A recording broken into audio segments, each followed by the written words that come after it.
하나님 말씀 보겠습니다. 하나님 말씀은 신약성경 디모데후서 4장 6절에서 8절까지 말씀을 봉독해 드리겠습니다. 신약성경 346면에 있습니다. 전제와 같이 내가 벌써 부어지고 나의 떠날 시각이 가까웠도다. 나는 선한 싸움을 싸우고 나의 달려갈 길을 마치고 믿음을 지켰으니 이제 후로는 나를 위하여 의의 면류관이 예비되었으므로 주 곧 의로우신 재판장이 그날에 내게 주실 것이니 내게만 아니라 주의 나타나심을 사모하는 모든 자에게 도니라. 아멘. 옆 사람과 서로 인사하겠습니다. 만나서 반갑습니다. 네. 말씀을 들을 때도 이 마스크들을 다 쓰셔야 합니다. 쓰시고. 제가 어저께 어떤 모임에 갔더니 같이 모여야 되는데 사람들이 너무 가까이 이렇게 몰려 있어요. 갔을까요? 안 들어갔어요. 여러분들 위해서 그냥 나왔어요. 들어갔다가. 물론 이제 우리가 이 주변에 이제 소식들 계속 듣잖아요. 근데 우리가 조심해야 되는 것이 지금까지 모든 사례를 보면 마스크를 계속 낀 사람은 거의 걸리지 않았어요. 확진자 거의 드물었는데 문제는 벗었고 식당에 가서도 여러분 밥 먹을 때 어쩔 수 없겠죠. 그런데 스스로가 꼭 하셔야 됩니다. 왜냐하면 무증상 환자들이 많이 있는데 잘 몰라요. 피해는 마스크를 벗은 내가 피해를 보기 때문에. 교회에서 요즘엔 그래도 그나마 덜 좀 나오는 이유는 철저하게 마스크를 쓰고 예배를 드리고 교제를 하기 때문에 정말 덜할 거예요. 오늘 이제 모임들이 계속 많아지기 때문에 나타날 수밖에 없겠지만 우리는 철저하게 손도 잘 씻고요. 손도 자주 씻고 소독약들 많이 있으니까 해서 우리가 스스로 주의해야 할 것 같습니다. 오늘 우리 1년 중에 낮 길이가 가장 길다고 하는 하지. 1년 중에 제일 낮 길이가 긴데 어제도 거의 8시 반 정도에 어두워지는 것 같더라고요. 긴 하루 동안 하나님의 은혜가 길게 충만하게 여러분 개인에게 임하길 바랍니다. 그래서 이렇게 또 낮에 긴 날은 또 더 긴 복을 받아야지 그런 열망이 좀 있어요.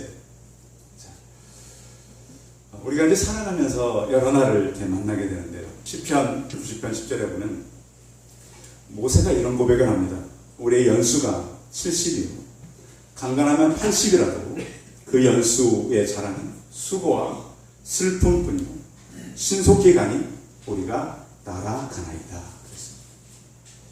성경의 사람들이 살았던 이 연수를 보면 굉장히 길죠. 무드셀러 같은 사람은 969세를 살았고요. 그 뒤를 이어서 계속 하나님께서 이렇게 연수를 이렇게 설명해 주면 셋 같은 경우는 912세, 아담은 930세. 그러니까 초창기 시대는 거의 900세를 살았어요. 여러분 900세를 살면 사람은 어떻게 될까요? 지금 100년까지 살아도 사람이 뭘 살았는데 900년. 그럼 노아 홍수 이후부터는 갑자기 사람들의 생명이 짧아져서 데라는 205세, 아브라함은 175세, 사라는 127세. 나중에 야곱이 바로 앞에서 이런 얘기를 합니다. 내 나그네 길의 세월이 130년입니다. 내 나이가 얼마 못 되니 우리 조상 나그네 길의 연조에 미치지 못하나이다. 130년 살인데 내 나이가 얼마 못 됩니다. 저는 그 시편 90편을 볼 때마다 왜 모세는 120년을 살았는데 연수가 70이요 강간하면 80이라고 했을까?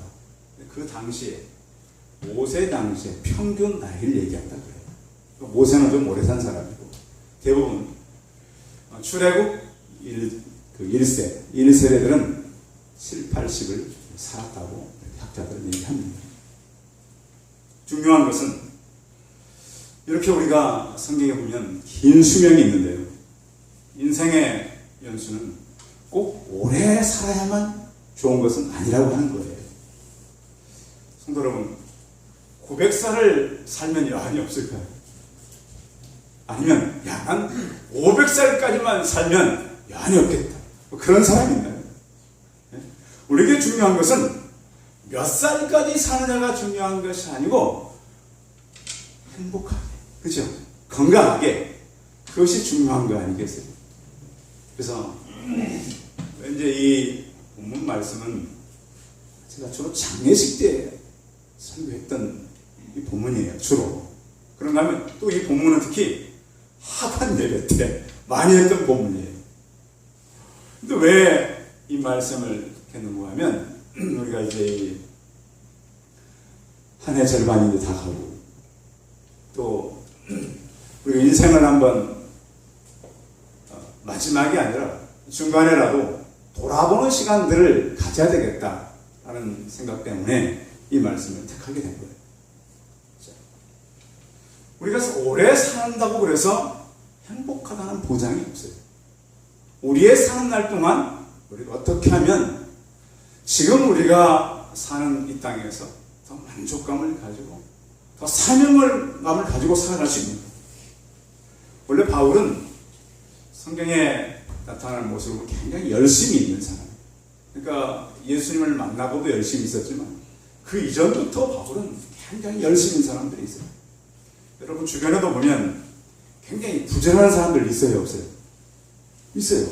보면 아주 그렇게 안 부지런해도 되는데 굉장히 부지런해가지고 옆 사람까지 막 부지런해야 되는 그런 사람들이 있어요. 그 부지런함을 타고난 사람들이죠. 그 타는 건 아니에요. 근데 바울은 원래 부지런한 사람이에요.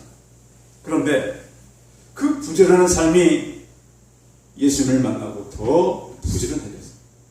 근데 그 인생을 나는 전제와 같이 부었다, 이렇게 말해요. 전제라고 하는 것은 제사를 지내면서 마지막에 부어드리는 그런 잔입니다.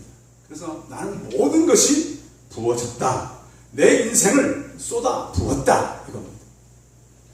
물론 이 디모데 우선 바울이 인생의 마지막쯤에 기록한 말씀입니다. 그럼 우리도 마지막에 할 것이 아니라 우리 인생이 아직 건강이 남아있을 때 이런 말씀을 가지고 내 인생을 어떻게 하나님 앞에서 전적으로 부어드릴 것인가. 요즘처럼 사람들이 굉장히 이제 긴장하고 또 질병 때문에 힘들어하고 또 사람들이 이렇게 장래에 대해서 어두울 때 우리는 어떤 것을 붙들고 살아가야 하는가, 그런 것이죠. 지난주에 어느 책을 읽는 가운데 그 책 안에 이런 얘기가 있어요. 한 사람이 수도원을 찾아갔는데 그 수도원에 원칙이 있어요. 원칙은 침묵이에요, 침묵. 그래가지고 그 수도원에 들어가면 일단 말하면 안 돼요. 그런데 이 사람이 수도원에 들어가서 아주 이 침묵 훈련을 잘 했어요. 그래서 한 5년쯤, 여러분 5년 동안 침묵할 수 있으세요? 침묵을 하니까 수도원장이 그를 불렀어요.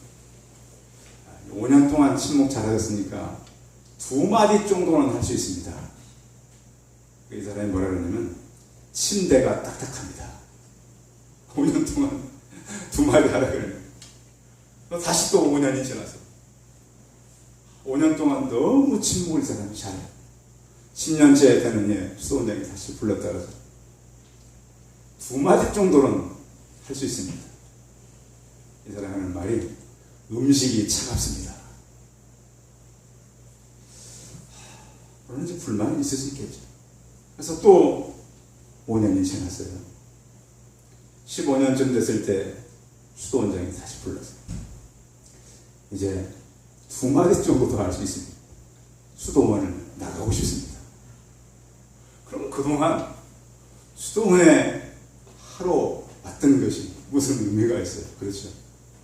침묵 훈련을 하면서 정작 배워야 할 불평과 불만을 내 안에서 이기는 것은 하지 못하는 것이라는 것이죠.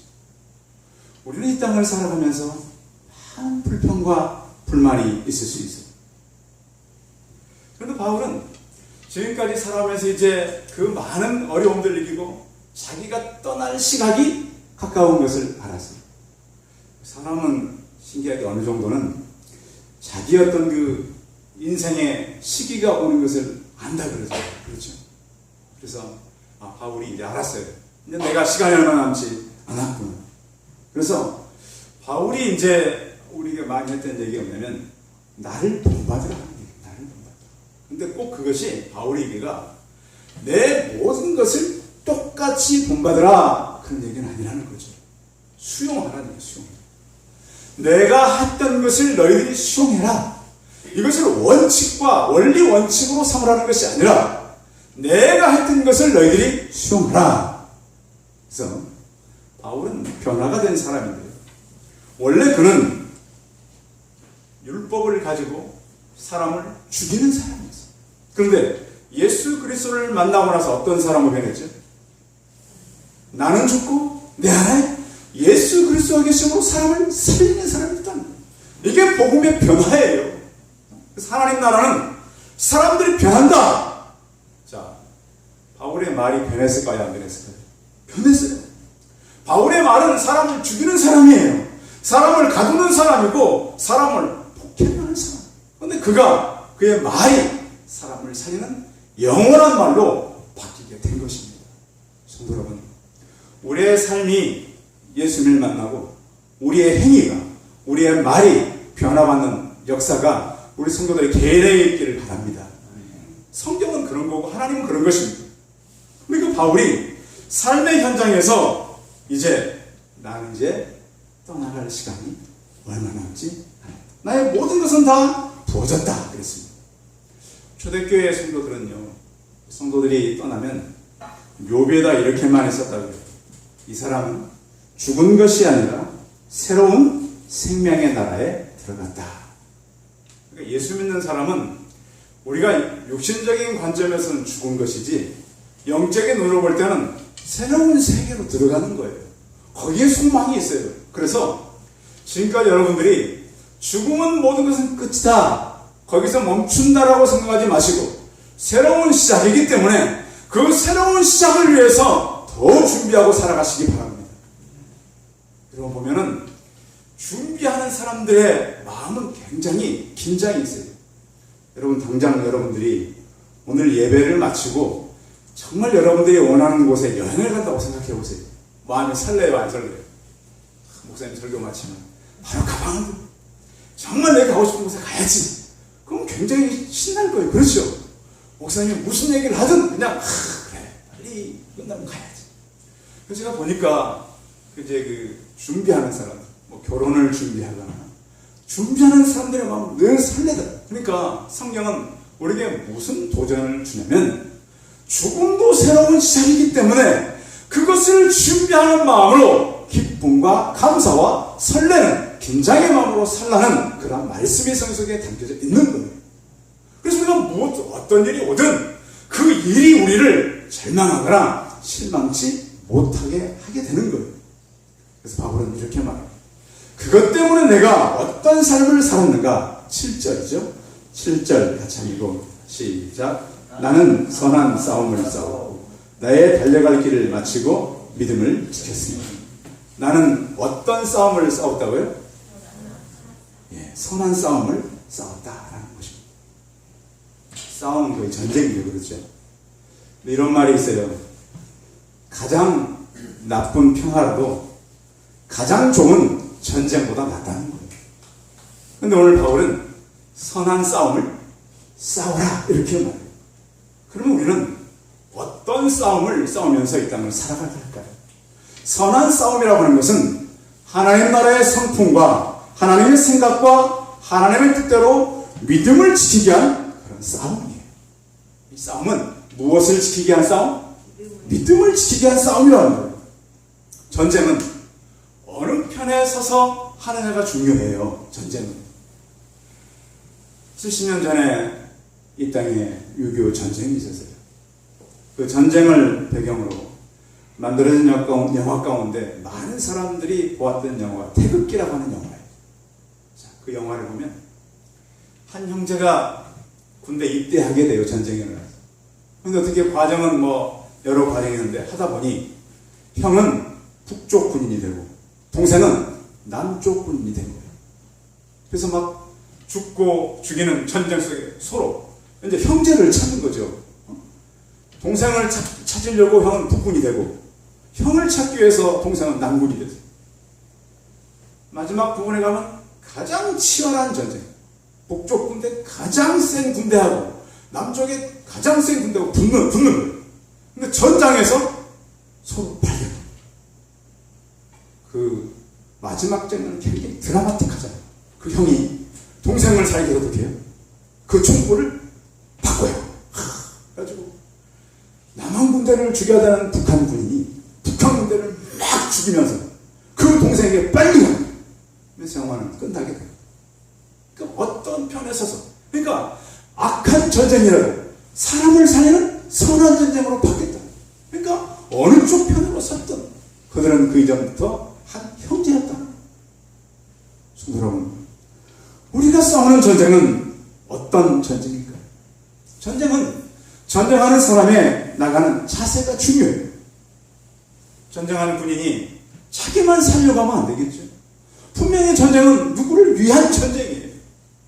가족을 지키고 나라를 지키고 또 나를 지키는 것이 바로 전쟁입니다. 근데 전쟁은 끝나면 반드시 상과 벌이 있다는 거예요. 성도 여러분, 우리의 싸움은 어떤 싸움이 되기를 원합니까? 우리의 싸움은 영적 전쟁입니다. 그러니까 우리가 하는 싸움은 에베소 6장에 보면 혈과 육에 대한 것이 아니라 정사와 권세와 이 세상의 주관자들과 하늘에 있는 영들에 대한 전쟁이라고 합니다. 그래서 우리는 전쟁을 할 때요, 어떤 것들과 전쟁해야 되는가? 교회를 넘어뜨리려고 하는 불순종이 아닙니다. 세상의 풍조와 공중 권세자 사단과 싸움. 사단은 우는 사자처럼 우리를 삼키려고 해요. 근데 우리는 이 영적 전쟁에서 자꾸 우는 사자를 발견하지 못할 때까지 많은 또 마귀를 대적하는 전쟁입니다. 성도 여러분, 우리가 예수님을 믿을 때 이미 이 영적 전쟁은 그때부터 시작된 거예요. 그러니까 우리는 하나님을 믿었다는 것은 잘 알아요. 그러니까 믿고 나서 하나님께로부터 모든 복과 또 자녀가 되었다는 기쁨은 있어요. 그런데 그때부터 우리는 영적 전쟁을 시작했다라고 하는 것에 대해서는 별로 민감치가 않아요. 성도 여러분, 다시 우리가 이제 이번 주에 70년 전에 있었던 전쟁을 이 기념일을 맞게 되는데 우리 안에 다시 선한 영적인 전쟁이 있음을 깨닫기를 바랍니다. 이 영적 전쟁은 하나님께서 주시는 선한 전쟁인데 그럼 언제까지 전쟁을 해야 되는가? 예수 그리스도의 재림의 때까지 영적 전쟁은 계속 있는 거예요. 그러니까 믿는 사람들은 영적 전쟁이라고 하는 것을 잊어버리면 안 돼요. 내가 그냥 살아가는 것이 문제가 아니라 영적으로 내가 어떤 전쟁을 하고 살아가야 하는가? 그런데 이 전쟁은 무력적인 방법으로 하는 것이 아니에요. 사랑과 비폭력으로 하는 영적 전쟁이에요. 그래서 전쟁은 선한 싸움이라고 합니다. 우리가 이 땅에 살면서 하나님께서 우리 계신 영적인 전쟁. 그런데 보면 우리가 믿음 안에 서면 이 전쟁이 감지될 때가 참 많아요. 아, 지금 이것이 우리가 영적 전쟁이 시작됐구나. 육적인 전쟁이 아니에요. 보이지 않는 악한 세력들과의 전쟁을 하고 있는 거예요. 근데 바울은 이 선한 싸움을 믿음을 지키기 위해서 애를 썼다고 말해요. 지킨다고 하는 것은 우리 중요한 보물이나 돈 같은 거나 아니면 귀한 것들을 다른 사람들이 못 가져가도록 지키는 것이 바로 보호하는 것이 바로 지킨다고 하는 것이잖아요. 디모데 전서 6장 20절에 바울이 이렇게 말합니다. 디모데야, 망령되고 헛된 말과 거짓된 지식의 변론을 피하고 내게 부탁한 것들을 지켜라. 그러니까 우리가 이 땅에 살면서 피해야 될 게 너무 많아요. 근데 그것에 대해서 우리가 흔들리면 안 돼요. 믿음의 반석 위에 서서 세상의 풍조에서 흔들리면 안 된다고 하는 것을 로마서 12장 1절에 보면, 그러므로 형제들아 내가 하나님의 모든 자비하심으로 너희를 권하노니 너희 몸을 하나님이 기뻐하시는 거룩한 산 제사로 드리라. 이는 너희가 드릴 영적 예배이라 그랬습니다. 그래서 믿음을 지키기 위해서는 영적인 예배를 드리고, 하나님 앞에서 또한 바울은 이것을 지키기 위해서 많은 눈물을 흘리며 살았습니다. 바울의 서신서를 보면 바울은 그의 그 복음을 지키기 위해서 가장 바울이 그 날카롭고 예리하고 이 복음에 대해서는 양보치 않는 사람인데, 바울의 이 서신서를 읽다 보면 여러 번 눈물을 흘리는 것을 볼 수 있어요. 쉬지 않고 밤낮 3년 동안 눈물로 각 사람을 훈계한 것을 기억하라. 또 그런 많이 애통했어요. 빌립보서 3장에 보면 이제도 눈물을 흘리며 말하니, 그러니까 눈물의 편지를 쓰는 거예요. 또 그는 자신의 악함 때문에 많이 울었어요. 내가 죄인 중에 괴수입니다. 너희 가운데 거할 때 약하고 두려워하고 실이 떠. 바울도 약함이 있었어요. 믿음을 지키기 위해서 바울이 용감했던 것만은 아니에요. 그도 부족하고 나약함이 있었어요. 누가 약하면 내가 약하지 아니하냐. 누가 실족하게 되면 내가 애타하지 않잖아요. 내가 부득불 자랑할진대 내가 약한 것을 자랑하리라. 그래서 바울도 약함이 있었고 많은 눈물이 있었고 믿음을 지키기 위한 어려움이 있었어요. 또한 그는 사명 때문에 많이 울었어요. 성도 여러분, 우리가 하나님 앞에서 눈물의 기도를 잃어버린 지가 여러분 얼마나 되셨습니까? 기도하면서 다시 우리는 눈물이 회복되기를 바랍니다.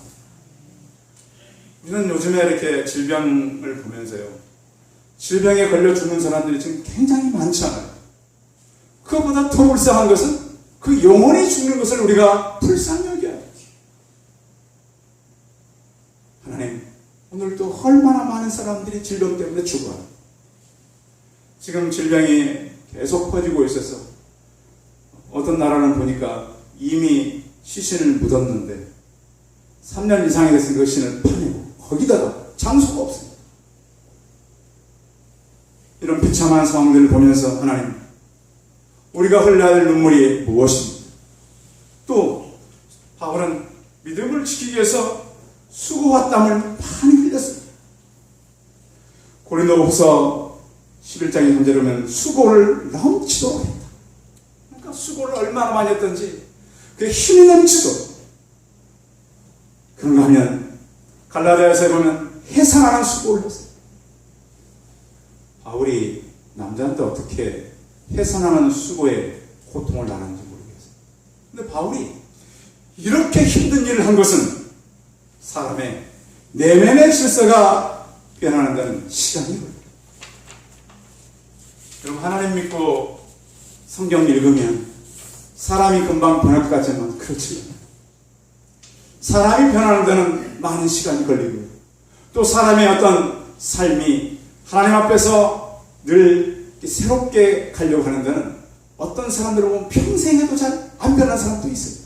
그래서 바울은 해산의 수고를 하게 된 거예요. 성도 여러분, 바울은 그의 삶을 하나님 앞에 전제로 부어드렸을 뿐만 아니라 믿음을 지키기 위해서 많은 수고와 눈물과 그의 믿음을 지키기 위한 영생을 취하기 위한 그의 수고를 감당했던 거예요. 그 수고한 그에게 하나님이 준비한 것이 있다고 말씀하고 있어요. 8절 같이 읽어볼까요? 8절 시작. 이제 후로는 나를 위하여 위에 멸류관이 예비되었으므로 주 곧 의로우신 재판장이 그날에 내게 주실 것이니 내게만 아니라 주의 나타나심을 사모하는 모든 자에게 돕니다. 아멘. 바울은 지금 본인이 이렇게 힘들게 살아가지만 그를 위해서 준비된 것이 있다는 것입니다. 하나님께서 바울을 위해서 멸류관을 준비했다. 요한계시록에 보면 내가 죽도록 충성하라. 그러면 내가 생명의 멸류관을 주리라. 하고 달려간 거예요. 이제 후로는 하나님께서 너를, 수고한 너를 위해서 어마어마한 상을 준비해 놓고 있다. 여러분, 기대치 못한 그 수고의 보상이 있을 때가 있어요. 그 군인들이 100km 행군이라는 게 있어요. 근데 그것을 24시간 안에 완주해야 돼요. 그러니까 24시간 동안 계속 쉬지. 50분 걷고 10분 쉬면서 24시간 이내에 100km를 돌아와요. 제가 한번 그걸 참여한 적이 있어요. 강원도 고성에서 진보령을 돌아서, 한계령을 돌아서, 꼬박 하루를 돌아서 딱 부대 앞에 들어오니까 그 사단 이 군악대가 와가지고 팡파레를 울려줍니다. 그건 예기치 못한 거예요. 아무도 몰랐어요. 정말 그 기쁨과 희열은 이 발바닥을 입에다 걸레가 돼서 부르트고 흩트고 상하고 피나.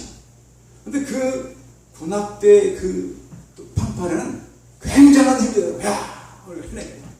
이겼구나. 그래서 한 명도 나고 없이 일개 대례가 다 완주.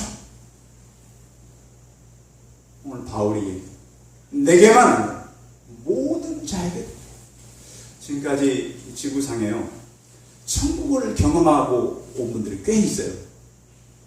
여러분 그 들어보셨죠? 천국 갔다 온 사람들의 간증, 책으로도 만들고 교회 앞에서 간증도. 그런데 그 똑같은 공통적인 얘기가 한 가지 있어요.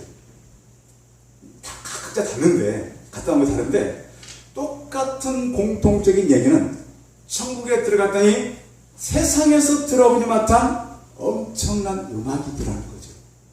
그렇죠? 그 음악은 시작도 없고 끝도 없고 영원한 그 음악. 그래서 거기에 대부분 젖어가지고 천국을 경험하고 와요. 바울은 아마 3층천까지 갔다 온 사람이잖아요. 바울이 그 3층천은 천국이라는 거예요. 그것을 기억하고 있는지도 몰라요. 그 엄청난 음악이 들려오면 그에게 주어질 상. 이제 후로는 하나님께서 이 모든 것을 준비하고 나를 기다린다고 하는 것이죠. 우리가 세상을 살면서 힘든 항해를 해갈 때가 참 많아요. 세상은 거친 파도를 뚫고 나가는 선장과 같아요. 때로는 잔잔한 파도가 있는가, 어쩔 때는 험한 파도가 와서 내 인생의 모든 것을 다 빼앗아가 버릴 때도 있어요. 그럼 언제쯤 안전한 항구에 도달할 수 있을까? 사람들은 가는 거죠. 정말 세상을 살아가면서 사람들이 많은 것을 지키기를 원해요. 건강을 지키기를 원하고, 또 조그만 거라도 내가 수고한 것이 좀 지켜져서 다음 세대 자녀들에게 하기를 원해요. 그런데 세상은 우리가 그것을 지킬 수 있도록 내버려두질 않아요. 그래서 우리는 그 소원의 항구를 기다리며 살아가는 거예요. 성도 여러분, 아무리 인생에 큰 파도가 들어오죠, 우리의 건강 위기가 어려운다 할지라도 하나님께서 우리에게 부으실 상을 준비하고 기다리고 있다는 걸 잊지 않기를 바랍니다. 성경에는요, 믿음이 없이는 기쁘시게 못하나니 하나님께 나오는 자들은 반드시 그가 계신 것과 그가 또한 상 주시는 자임을 믿어야 할지니라고 말씀하고 있습니다. 예수님의 비유 가운데 보면 그 어리석은 부자에게가 있죠. 농사를 잘해서 아주 잘 돼서 내가 이제 창고를 늘리고 먹고 자고 쉬자. 오늘 밤 내 영혼을 부른다면 다 누구 것이 되겠느냐, 이렇게 말씀합니다.